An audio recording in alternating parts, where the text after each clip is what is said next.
Akashvani presents Morning News.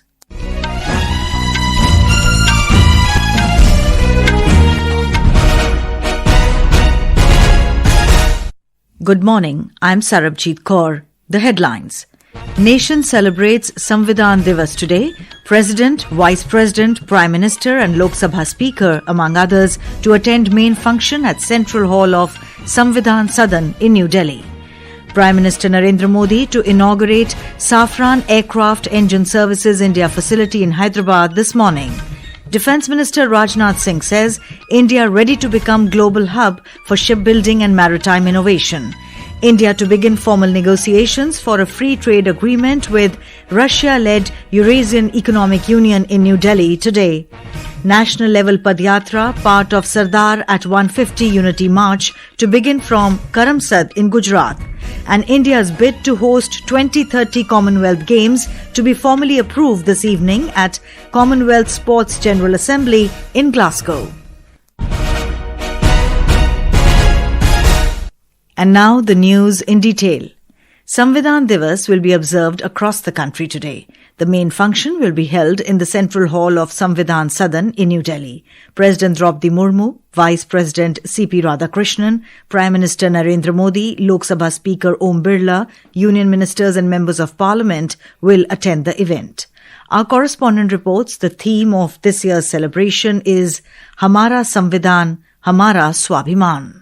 On the occasion of Constitution Day, millions across India will read the preamble from cities to villages. The President will lead the reading of the preamble of the Constitution. During the program, the translated version of Constitution of India will be released in 9 languages, including Malayalam, Marathi, Nepali, Punjabi, Bodo, Kashmiri, Telugu, Odia and Assamese. A commemorative booklet, Bharat Ki Samvidhan Se Kala or Calligraphy, will also be released. On Constitution Day, all union ministries, departments, state and union territory governments and local bodies will organize different programs. The Constituent Assembly took 2 years, 11 months and 17 days to accomplish the stupendous task of drafting the historic document. The Indian Constitution has stood the test of time as India has been able to foster a vibrant democracy at its heart. With Dipendra Kumar, Suparna Saikya, Akashvani News, Delhi. Prime Minister Narendra Modi will inaugurate the Safran Aircraft Engine Services India SAESI facility at the GMR Aerospace and Industrial Park in Hyderabad through video conferencing today. SAESI is Safran's dedicated maintenance, repair and overhaul MRO facility for leading-edge aviation propulsion engines. The Prime Minister's office has said in a statement that with this facility, for the first time, a global engine original equipment manufacturer, OEM, has set up an MRO operation in India. Developing indigenous capabilities in MRO will reduce foreign exchange outflow, create high-value jobs, strengthen supply chain resilience, and position India as a global aviation hub. Defence Minister Rajnath Singh has said that India is ready to become global hub for shipbuilding and maritime innovation. He called on global partners to tap into the potential of India's growing shipbuilding industry and collaborate in developing next-generation maritime capabilities. Defence Minister was speaking at Samudra Utkarsh, a seminar organised by the Department of Defence Production in New Delhi yesterday to showcase the capabilities of Indian shipyards.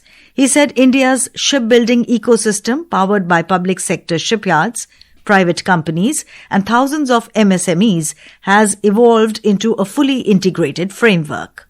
From concept design and modular construction, outfitting, repairs and full life cycle support, every stage of the shipbuilding process is indigenously developed and executed. And this stands as a testament to Atmanirbhar Bharat. India will launch formal negotiations for a free trade agreement, FTA, with Russia-led Eurasian Economic Union, EAEU, today. Commerce and Industry Minister Piyush Goyal announced that the FTA discussions with the 5-member EAEU, comprising Russia, Armenia, Belarus, Kazakhstan and Kyrgyzstan, will begin in New Delhi following the signing of Terms of Reference on August 20, 2025. The Terms of Reference lay out an 18-month roadmap focused on opening new markets for Indian businesses, particularly micro, small and medium enterprises, farmers and fishermen. The initiative gains significance as India seeks to diversify its export destinations amid high tariffs imposed by the United States. Beyond the EA-EU talks, Mr. Goyal revealed India is pursuing several other trade partnerships. Minister for Fisheries, Animal Husbandry and Dairying, Rajiv Ranjan Singh, will confer the National Gopal Ratna Awards 2025 on the occasion of National Milk Day today in New Delhi. During the event, a series of key initiatives aimed at strengthening the livestock and dairy sectors will be launched. These include the inauguration of breed multiplication farms and the launch of Basic Animal Husbandry Statistics 2025, providing updated and comprehensive data for policy planning. This is Akashvani giving you the news. For quick news updates round the clock, follow us on our X handle at AIR News Alerts. And for details of stories and more, log on to our website www.newsonair.gov.in and download News on AIR app. Welcome back. You're listening to the Morning News. A grand national padyatra as part of Sardar at 150 Unity March will begin from Karamsad, the birthplace of Sardar Vallabhbhai Patel, today. The 11-day yatra will conclude on 6 December at the Statue of Unity in Kevadia, covering nearly 190 kilometers. Prime Minister Narendra Modi will virtually take part in the inauguration of the yatra. Gujarat Chief Minister Bhupendra Patel, Union Ministers Mansukh Mandviya and Nimuben Bambia will attend the inauguration ceremony. We have a report.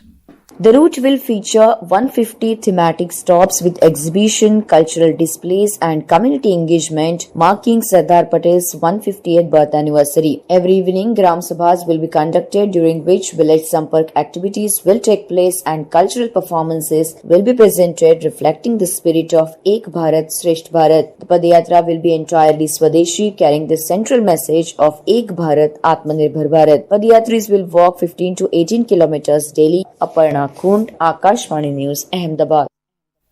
New Delhi has said Arunachal Pradesh is an integral and inalienable part of India, and no amount of denial by the Chinese side is going to change this indisputable reality. External Affairs Ministry spokesperson Randhir Jaiswal said this in response to media query regarding statements made by the Chinese Foreign Ministry. Mr. Jaiswal said the issue of the detention of an Indian citizen from Arunachal Pradesh has been taken up strongly with the Chinese side. He said the Indian citizen was holding a valid passport and transiting through Shanghai International Airport on her onward travel to Japan. Mr. Jaiswal said Chinese authorities have still not been able to explain their actions, which are in violation of several conventions governing international air travel. The GST Bachat Utsav began on the 22nd of September as the government slashed GST rates in many sectors, benefiting citizens across the country. Our correspondent brings a report on how the next generation GST reforms are boosting the healthcare sector by reducing the rates of healthcare items. The tax rationalization has helped the healthcare facilities more affordable, accessible and preventive in nature. Goods and service tax on 33 life-saving drugs has been fully waived off, while only 5% tax is being levied on essential medicines, which was earlier taxed under the 12% slab. The tax levied on medical devices and equipment and vision correction products has been reduced to 5%. Also, tax on individual health insurance has been eliminated. This is encouraging wider adoption of healthcare insurance while reducing out-of-pocket medical expenses and has made premiums cheaper for middle-class families. The new GST reforms made long-term treatments affordable and accessible for all, thus improving the quality of life of the citizens. With Rishu Jaiswal, Vishnu PS, Akashvani News, Delhi. The 56th edition of the International Film Festival of India continues to touch the hearts of cinephiles and filmmakers alike. Akashvani brings you an exclusive coverage.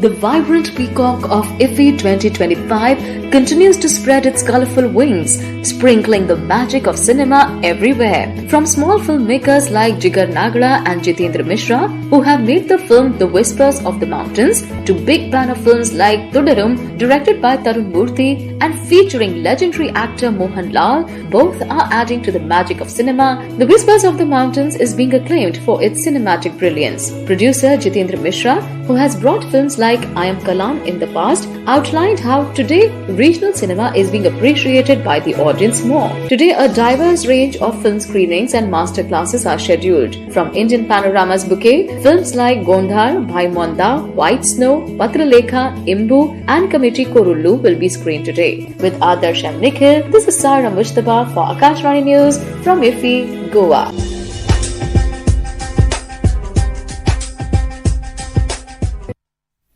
India's bid to host the 2030 Commonwealth Games is set to be formally approved today at the Commonwealth Sports General Assembly in Glasgow.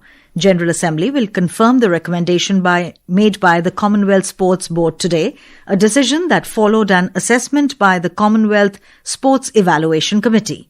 This event marks a significant step in India's ambitious plan to become a global multi-sport hub. The event is set to be held in Ahmedabad. A total of 12 medal events are scheduled on the third day of the ongoing Khelo India University Games in Rajasthan, with swimming featuring the highest 7 medal events. Athletes from Jain University, Karnataka, have delivered an outstanding performance so far, placing the university at the top of the medal tally with 14 medals, including 8 gold and 2 silver. Guru Nanak Dev University, Amritsar, is currently in second place with 9 medals, including 4 gold.